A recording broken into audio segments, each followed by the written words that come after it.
What is the state of entrepreneurialism given the pandemic, the coronavirus pandemic, COVID-19, especially as it relates to people over 50, but quite frankly, anyone, because it's not just the pandemic, it's about the world that awaits us that is going to be very different in ways we cannot yet predict on the other side of this, in the economy and business and employment and work in our lives.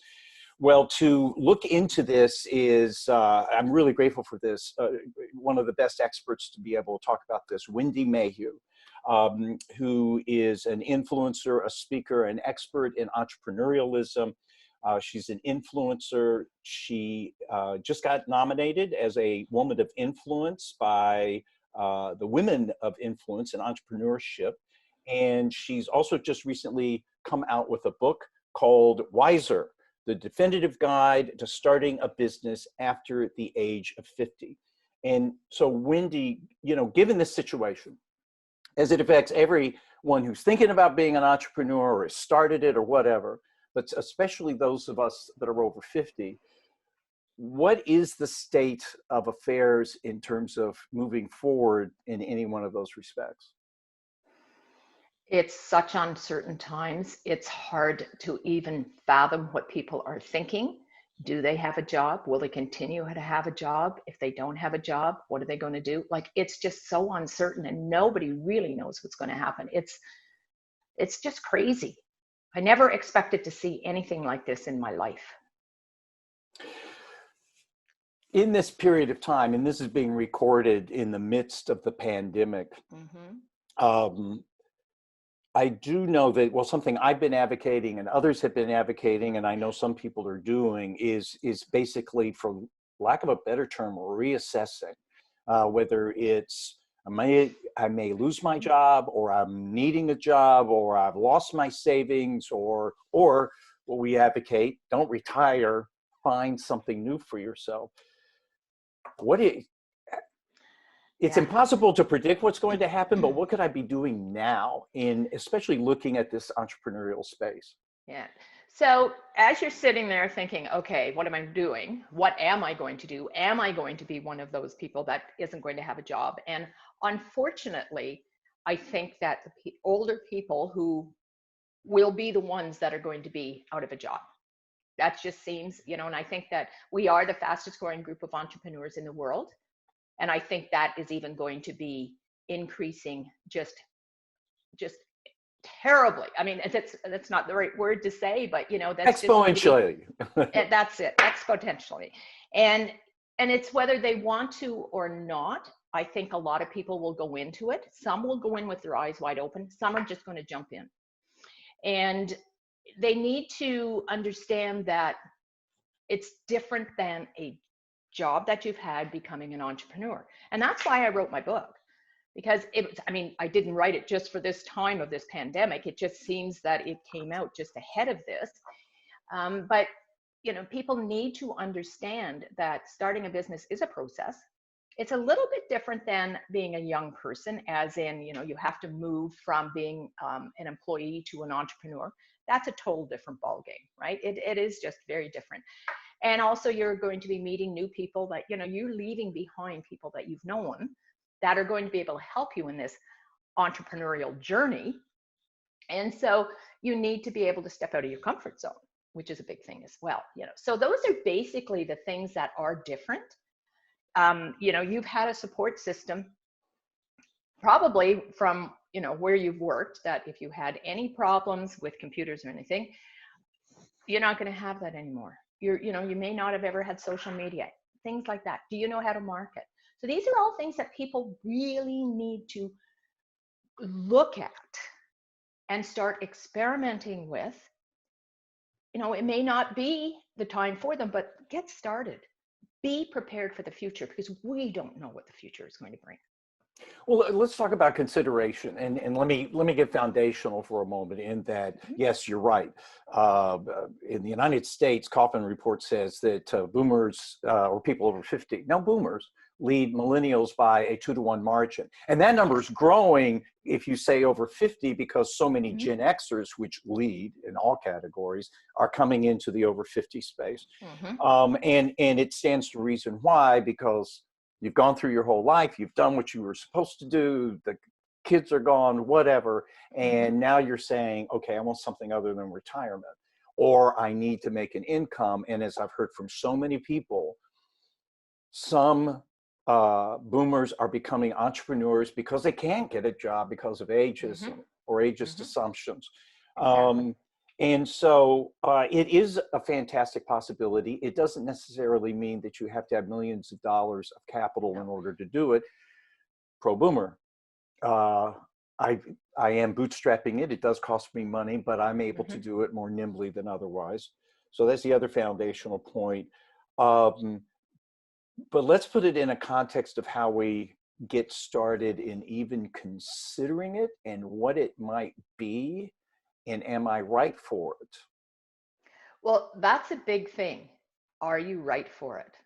What is the mindset behind you? Okay, are you entrepreneurial? Can you be? Because, it's, you don't want it, you've already gone through, if you have lost your job and you are going to move into entrepreneurship, before you make that decision, talk to people, because if you don't have the mindset to become an entrepreneur, you're not going to be successful. That's the bottom line. You're not going to be successful, so you're going to struggle. So what you need to do, and there are many of them around, even though the offices aren't open, you reach out to small business support teams. Okay, most provinces, I know in Canada we have tons of them around. Okay, And in in the every United province. States, we have Yeah, them in states. We have globally. everything from SCORE to SBC, small business Yeah. groups, and local. A really huge thing, and I've heard other people recommend this just to be U.S. specific, are economic development groups that are Yes. either in a county or a region or a city that are set up for this very purpose. Exactly. And we have the same in Canada. So there's always going to be somewhere where you can go and you can talk to people. You can throw an idea around. You can talk to, so you throw your idea around and, what do they think about it? And the one thing that you really need to understand, though, is that you may think you have an absolutely fantastic idea, and maybe it is, but the person that you're speaking to may say, nah, that's never ever going to work. So you have to take that into account yourself. I think a lot of it is going to be, okay, it's up to you. It has to be up to you as that individual to make the decision on becoming an entrepreneur or not, because you're going to be, talking to people. You're going to have to be you're going to have mentors. You're going to have to all of this. You're going to want to have to learn and be as outspoken about what you want to do, more than just sitting there waiting for things to happen. Because guess what? It's not going to happen. You have to make it happen. And, as I say, entrepreneurship isn't for everyone. There is that mindset, and there's a lot of work that has to be done with it. And I'll give you an example. So our neighbors, they're both still working. They're in their 50s. When they retire, they keep talking about starting a business. That's what they want to do. And so when my book came out, I gave them a copy of it. And I was talking to him, and he said, wow, I'm really rethinking starting a business. I didn't realize there was so much involved in it. And that's what people don't understand. Starting a business is a process. There are things that you have to do. Yes, not everything in my book is going to relate to absolutely everyone. Okay, like for instance, there's a lot on marketing, and which is huge, and everybody has to understand marketing. But I talk about the different social media platforms. Well, some of those social media platforms may not be relevant to you. Okay, but it's step-by-step guide, and that's what people need to understand. It is a process. You do this, and you will more than likely have made the decision once you've gone through it that this is for you or not, and then you can start reaching out to people. I'd like to validate that and quite frankly share my experience. And a lot of this is what I've found in other people that I know that have pursued starting a business, is that in the first place, and I learned this in life anyway, and my other two, being self-employed, having my own business, Paul Long Productions, and being in television, is that like anything, it's it's going to be so much harder than you think it's going to be. Mm-hmm. And what's even interesting is something that I think will be really hard turns out to be easy, and something I think will be really easy turns out to be hard. Exactly. And that the moment you think you've got it, an alarm bell should go off, and that it shouldn't. That just because you've got a great idea and there's a market for it, it's almost this in-between part is more important than this and this. It's even like marketing. You can do a lousy job of marketing the greatest product in the world and you will fail, or you can do a great job of marketing a lousy product and succeed. Obviously you want both. And you're right about the process, because you are going to come across things that you have no idea. And I even embrace the fact that what I'm thinking today, a week or a month from now, I'm going to be thinking somewhat very differently. Exactly. And then last but not least, it is hard. And I equate it to raising children. Raising children is a lot of work, and it's a lot of hard. It's very hard. There's a lot of fear. There's a lot of unknown. There are a lot of mistakes made. But to now put salve on the wounds that both you and I have opened up, it's so worthwhile. It is raising the children, starting this pro boomer thing. I'm far from anywhere with it, but I am challenged. I am frustrated. I'm fearful. I'm concerned. I'm doubtful, but I'm also so energized by it. It is totally worthwhile. That's my story, at least. No, and I've been an entrepreneur for 40 years, and I can't see myself ever retiring. And I just love it. I love the challenge. And the last year, whenever I was doing my book, it was so challenging. I mean, I'm already an author of a textbook that is being used in colleges and universities in Canada, but that was done by a publisher. They approached me to take over the authorship of it. And so they did everything.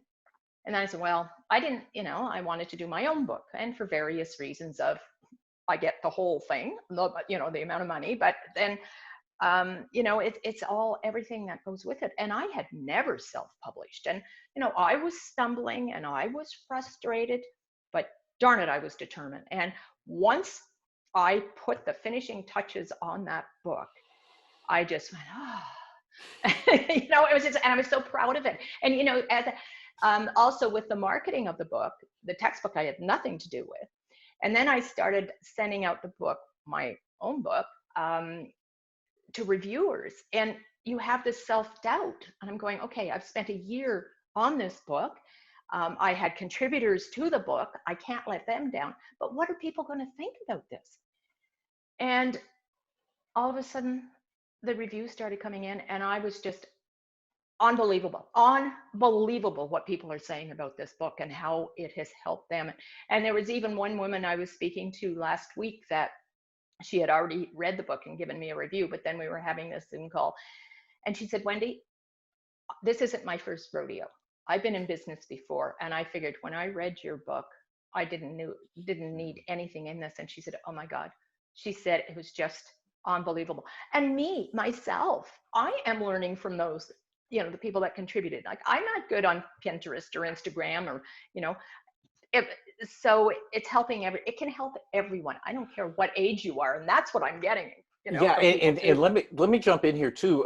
Sure. That's foundational. It's not just coming out of Wendy's head, which is full of knowledge and information, but explain how you approach this in terms of tapping other people. Sure. Okay. So I'm a firm believer that there isn't any one person that knows enough about everything that's involved in entrepreneurship. Okay. So I knew I wanted to write the book. I also knew I couldn't do it on my own. So I also wanted the book to be global. And so I decided, and I'm going to tell you this because I don't know whether you know this or not, Paul, but I decided I was going to make it a video book. So I was going to have all of these interviews from people that global. Okay. I had reached out to global people that were known for their expertise in what they were doing. And so I'm being very, very quiet here and not moving a lot, but there were times, I'm telling you, whenever I replayed those video interviews, that it seemed like I was going through the screen and sitting on the person's knee. That's how close I was. Like, it was, okay, I'll show you. There I go, here I am. I was doing that. But the point is that you interviewed or discussed or coached like Yeah. 31 different people Well, in actually, there different was, stages or what? yeah. So what I did was there was actually 32, but there's only 29 in the book. So I interviewed them. I had a set of questions to ask each one, varying on the, depending on the topic that we were covering. And we did these interviews and, so what I did was I did the interviews. Fortunately, I was using Zoom and I didn't have to use the videos. I was able to use the audio. And so I wrote the chapters based on the information I had of my own, as well as their information. And if I had have put the full interviews in the book, like that would have been volumes of it. Okay. Gutenberg Bible. Yeah. Yeah. So what I did was the book is 200 pages long, but those full interviews that I've edited down, okay, are available on another website. And those take you, so my book gives you the information and it gives you enough information to get you going. But when you purchase the book, you also get to go to this website where you have full access to all of the interviews that takes you step by step on what you need to do in each category. Well, and by the way, the categories of the book, Wendy shared it with me, and I'll endorse it enthusiastically because going through what I've gone through and what I know other people have gone through, this really, this is a great starter to bring to the mind the realization of it. Because with this knowledge, allow me to digress for a moment. What I've heard, you hear that 90% of all businesses fail. Mm-hmm. But when you really look at why, the number one reason is people don't know what they're getting into and they're not prepared for it. For instance, a huge reason is people quit too soon, or when things aren't going well, or they don't learn how to shift and adjust. So the point is that those failures are curable with awareness. This book gives you awareness. Transitioning from employee to entrepreneur, stepping out of your comfort zone. These are chapters: consulting, coaching, advising, and mentoring, getting it. Business planning, business model canvas, lean canvas, which I love. Very simple to do and very nimble. You keep updating it. Legal requirements, customer experience, money matters such as accounting practices and record keeping, financing your business, which is a whole thing. The marketing, which people short shift to their demise. That's another mega reason. It's just like, oh yeah, and let's market it. It's like, what, you think the universe is that aligned with you that everybody's going to know about your product and why it's good? Which includes everything: networking, social marketing, so on and so forth, sales, succession planning, ownership options, buying a business, franchising, intergenerational businesses. It's this awareness and knowledge that is the fundamental key to A, should I or shouldn't I, and B, success. Yes. And as well as this book being for individuals, it's a really, and especially now, I believe, businesses, whether they're small business organizations or companies that are unfortunately going to have to go through and do some layoffs and whatnot, they should be purchasing this book to give it to those people that they are more than likely laying off. It is an option for them that they're not just saying, here you go, you've had your years of service and goodbye. It is giving them an opportunity of looking at another opportunity that can change their lives completely. Rather than just offering to spruce up their resume. Yes, exactly. So, that is one of my focuses is on organizations like that, to help them realize that, hey, we do need those options. And then, there's so much talk. There was another article this morning, and as there are articles daily, on what is going to happen with the workforce. And this is just in Canada. We're talking globally. And I think that's going to radically change. I think the gig economy is going to be huge, which, by the way, another thing that I find is really important, and quite frankly, it's been a success factor in, for instance, my content creation business, where some big show that we did or auto show tour or something like that, we did things that had never been done before. And a lot of what we were going to do, I had no clue on that aspect of it. Doing a self gap analysis of where am I Mm-hmm. strong and where am I not, because we're not strong in all areas. Where I'm not strong, find somebody who is, and then Yes. lead. And I the challenge is to make a determination. If they think, oh, do this, and you're like, I don't think so, which do I choose? But with the gig economy, with so many more people freelancing, contracting, and Mm-hmm. things of that sort, it doesn't necessarily mean you have to hire a lot of employees. Nope. So do No. me a favor, speak to me about understanding your strengths and weaknesses, and then how to fill them. Yeah, so we all have to have that. So, and actually part of the book is a SWOT analysis, so that where you can actually go through and put down your strengths and weaknesses.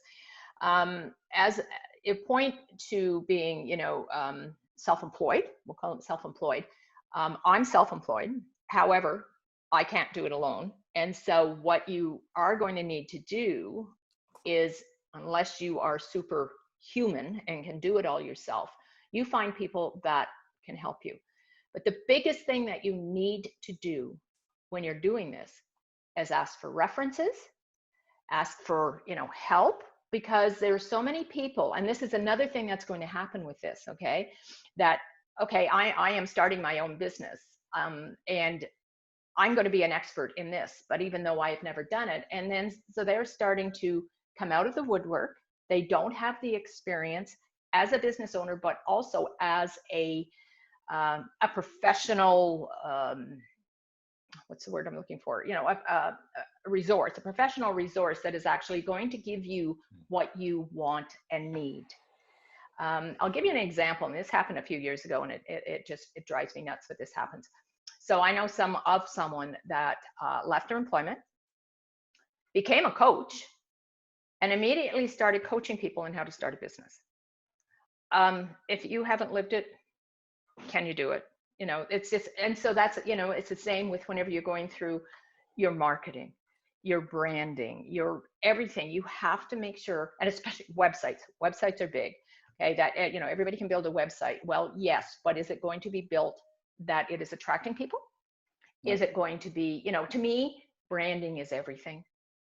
I have so many people, because of my brand, they think I am a huge organization.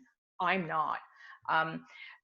It was actually, I never really thought the way that people were saying, but I run these 50 over 50 awards. And at the end of the award, I put everybody on my website. And of course, there's 50 of them, so it takes a while to do this. And I made a couple of mistakes, and I tried to get them to them as quickly as possible. And people said, well, why isn't your staff working on this? And I'm going, hey, I am the staff. I am the owner. I'm this, I'm that. That's me, And so it's great to have that. But I am very, very fortunate that I have a really good team that I work with. And it's always on a contract basis, so that I'm not, having to pay out monthly. So, that's something to look at. And actually what I plan on doing on my website is putting resources up that I use, that I depend on, that I can count on for their help, for them to get the help. I'm also going to be at some point, I'm doing a virtual launch of the book in May, so people can find out more about it. I'm just putting that all together now. But once this is all done, I'm actually going to start doing my own podcasts with organizations that support older entrepreneurs. And that's going to be globally. And so that people will know where to go. Why the older entrepreneur? I mean, Because because a lot of people's proclaim, when I tell people that boomers lead millennials by 2-to-1 margin, have the highest likelihood of success, their jaws drop. Mine did the first time too. What are the benefits and what are the challenges for people over 50 to do this? Okay, so there are still, unfortunately, there is this ageism that goes with this, okay? And not everybody's getting it. A lot of the small business organizations, they are starting to turn now, but their focus is usually on the millennials. And so, you get people that are going in, and it's when you're an older person, many people are intimidated going into an organization where there are young people and they don't think that they fit.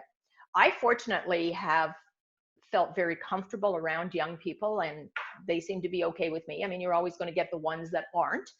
Um, but so I think it's really important that we have businesses that are supporting both, because you can certainly learn from both, right? Like it's, you know, Mm-hmm.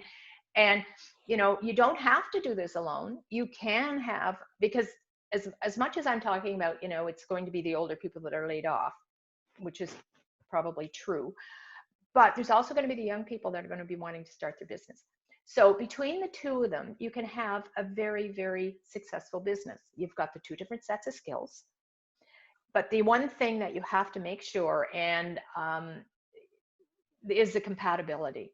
I've heard too many horror stories of people that start an intergenerational business and they don't understand it from the beginning. And all of a sudden, one of them is being, you know, well, I know this and you don't know that. And older people can be overpowering Right. too, thinking that they know it all because they've been in a, you know, working for years and years. So it has to be some programs that are actually bringing that intergenerational group together. And And there has to be a lot of coaching. I want to call out a couple of points that you made. So Sure. first of all, this gets back to the mentoring thing, and Mm-hmm. this gets back to the fundamental premise that applies to almost everything in life, and certainly this, that whatever you're going through or whatever you're trying to do, someone else has done it and succeeded at it. So learn from them. Don't try to figure it out yourself. And so I know in starting my own business and progressing it and everything else, for years, every morning when I do yoga, stretch, you know, I'm listening to YouTube. I'm listening to how this Mm-hmm. person did it or that person did it, or what to watch out for. And then mentors are huge, and it can be a two-way street, which I call masterminding. And I've Mm-hmm. got somebody who's older, more experienced in this, same thing. I help him, he helps me. I've got somebody who's in their 20s, really smart guy. I help him, he helps me. Mm-hmm. Um, uh, that's really big. And then the intergenerational thing, having worked with a lot of millennials and brought them into my content business, that's true. And by the way, I'm doing tomorrow, which means probably by the time somebody's watching this, it'll be posted, an interview with Mark Michelson, who is an expert in this intergenerational thing and works with tech companies in terms of bringing, you know, millennial Gen Millennials. Z now organization or groups together, and it's a Mm-hmm. challenge, but there is a strength in it. It's two-way mentoring. Oh, So it I is. agree It with you. is. Yeah. And actually, I was talking to a company in, they're in Calgary, here in Canada, Calgary, Alberta, and they have their company is called Intergen. And this might even be an option. Now, they are piloting their project right now, but they have retired CEOs who are mentoring young entrepreneurs. Okay. And they do it for 4 months. And it seems to be really working well. I'm, you know, talking about it as much as I can because there's some other companies that are here in Canada that have been struggling a little bit with mentoring, and they just seem to have this down pat. Another thing that I heard too is if you want to become a mentor, you have to make sure that you understand what mentoring is and how the relationship works. Because I know that I was talking to somebody else that had tried their program and they said, you know, the whole thing was, yeah, we matched these people, but they didn't know what they were supposed to do with each other. And so they have put together a little bit of a course to you know, to help people understand this. So, and I think that if what mentors should be doing, the whole relationship, you have to be accountable to each other. Mhm. And that's the only way that it works. I know I have been a mentor through an organization that they don't find anybody accountable. And I've traveled to go and meet my mentee and, oh, I forgot about it. Sorry, I'm not here. Like after I texted them and I'm thinking, okay, this is, you know, I'm giving up my time. Please respect it. So it has to be a very relationship that's going to work. There has to be respect from both sides. So and by the way, very true. And last but not least, to throw something in, it has always struck me that for the younger entrepreneur, whatever generation alphabet you want to use with it, Mm-hmm. um, having in some roles what's been referred to as the adult in the room, which I think is denigrating to everybody, but that is what it's referred to as. But having that there's just some things you cannot learn and cannot leverage unless you've got experience of years Exactly. and years. And so it would strike me if one of my sons wanted to start up a business, there'd be certain gaps where it's like, this is where you want an older person that's got a lot of experience, Yes. as well as who Yes. that individual is. So I would think that would be an opportunity that people could possibly look at or look for, although I wouldn't have a clue as to how they do it. But to fit in with somebody else who's starting up an entrepreneurial endeavor rather than me doing it. Well, there's always ways. You go to your small business organizations, you talk to people, you talk to other people that are mentoring. How am I going to do this? In the U.S., pardon me, in the U.S., you have Silver Moonshots, and they have all their mentors are over the age of 50. It's in John Warner is the CEO of that. They actually have an incubator. I mean, John Warner, so who was Viacom or I'm not sure. oh gosh. Anyway, sorry. Yeah, no, that's all right. John's in the book. He talks about the different, the coaching, the advising, and mentoring, and consulting, which goes with it as well. So, and that's, you need to get into companies like that, like connect with companies like that, and they will be able to help you. Everybody wants to help everybody, it's going to be even more now that people are willing to help. It is, and I was on a call yesterday, and I said, we need these programs for older entrepreneurs, and we all need to collaborate on it. There's not, why not work together to make this happen instead of, oh, well, no, you're kind of competing with me. Is there any competition? We all come at things differently. We can all learn from each other. So let's collaborate and make it happen that, we are supporting entrepreneurship.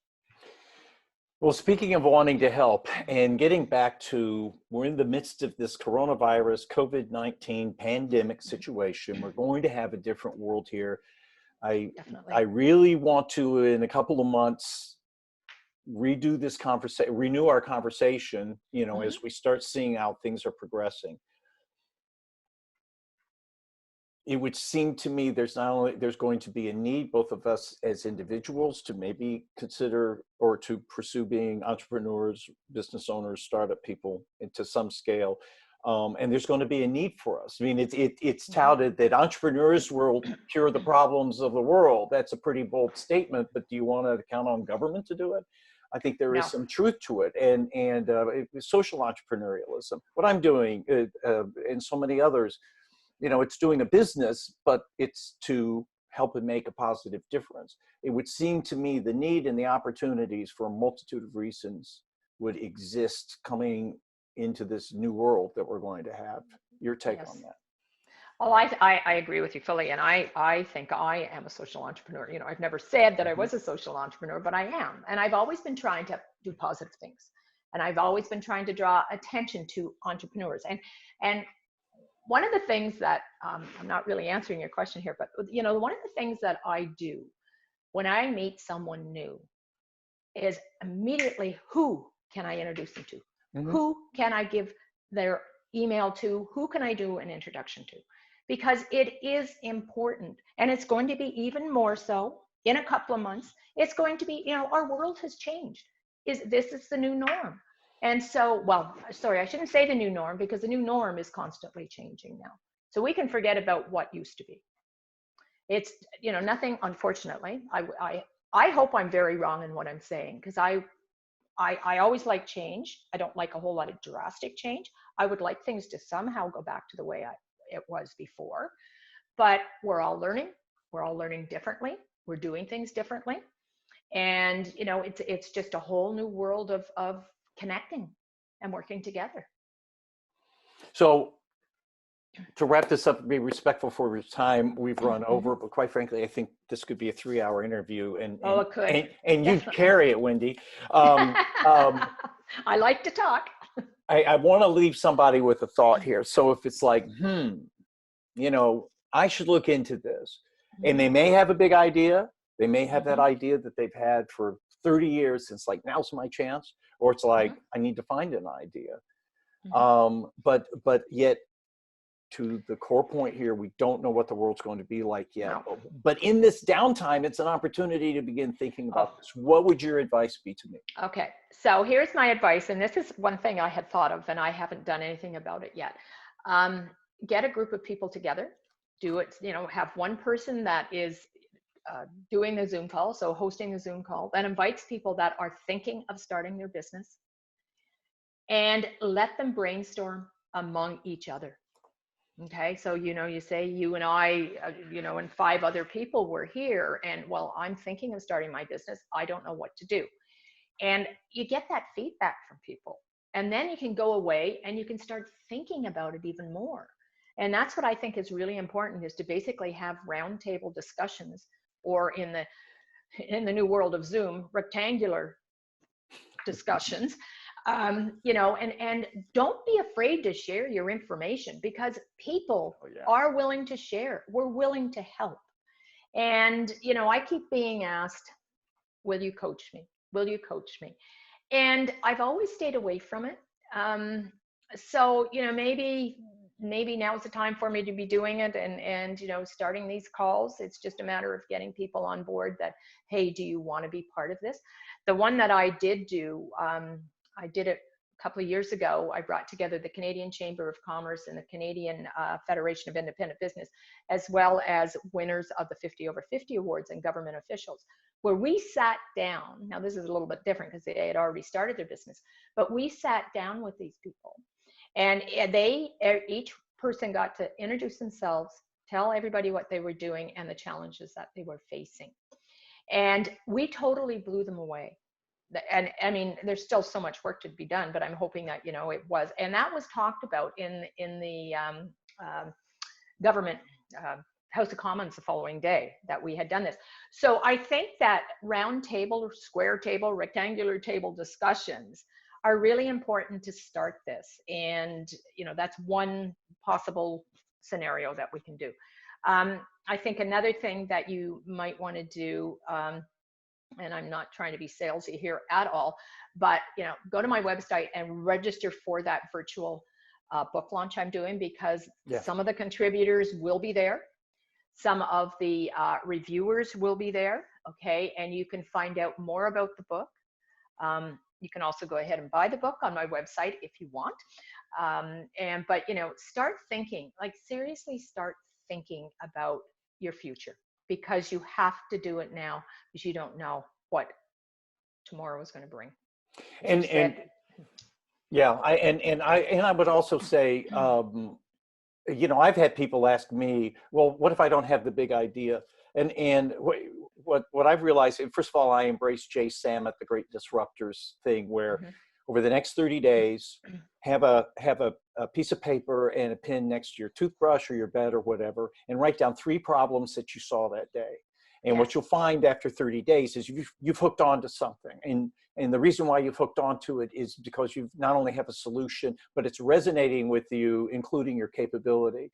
And I would also say that when you put that kind of attention on something, you just start naturally thinking about it. I mean, you're thinking about it without knowing that you're thinking about it. You're thinking about it in the shower, when you're driving, when you're doing whatever. And you start getting, so much of what we talked about is like, oh God, do I really want to do this? But when you start, I think the last thing we really haven't talked about is that spark inside. Oh, yes. Yeah. But that's another day. We can talk about that spark. So you're going to be back. So Wendy, how can people get in touch with you? How can they sign up? By the way, I'm also going to put these links in, if you're watching this on ProBoomer.com, it's in the body below, or it's on, it's in the comment sections on social media. Okay.